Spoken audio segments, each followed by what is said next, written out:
Hello, I'm Tracy Christensen. Welcome to Community Connection. The state of Utah is full of pioneer history and many groups of people that are actively working to ensure that the memory of our forebears is not forgotten. Today we're talking with Thomas Alexander and Jay Smith from the Sons of the Utah Pioneers, and they're here to tell us what we can do to preserve that historic legacy. Thank you for being with us. Thank you. Thank you. Can you tell me about the history of the Sons of the Utah Pioneers? The Sons of Utah Pioneers was organized in 1933. There was actually a predecessor organization that was founded here in Provo in 1928, George A. Smith chapter, and it's continued though since its organization in 1933. It's been around a long time. It has. And what kinds of activities are you engaged with year-round to try to help? Well, primarily we work through chapters. We have over 40 chapters, and in those chapters they normally hold monthly meetings in which they invite speakers to come and talk about historical projects and ideas. We also have a way to take our mission statement, which is to preserve the history and the values of the pioneers, and to recognize modern pioneers and teach these values to our youth. So those three things come together as we meet in these chapter meetings. And so you're probably asked all the time, do you have to be a man to go to the meetings? You certainly don't. My wife goes with me to all of the meetings, and she enjoys the dinners particularly. Of course.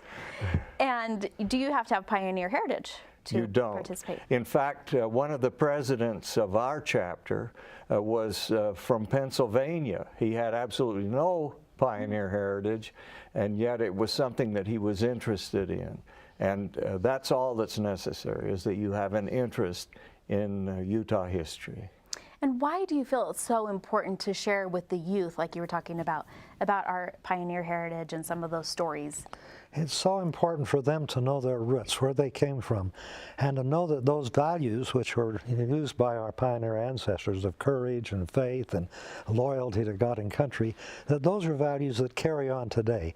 We have a program in many chapters where we go into the 4th grade of the schools and we participate with the history teachers in pioneer essays, so that the children write essays about their own ancestors or others that they come in contact with, and put them in as essays. And then this last year we tried this in our Mapleton chapter.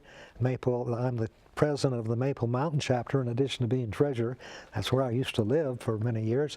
And these children wrote their essays, they were judged, and they came to a special heritage night we had in Mapleton, and the winners read their essays, and they were just tremendous. That's wonderful for them to make that connection with their own history. Yeah, a number of chapters do that. In addition to that, we have a day at the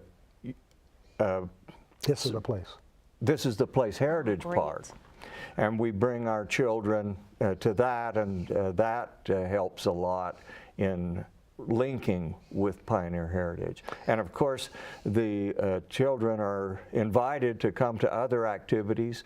A number of them march with us in the Days of 47 parade.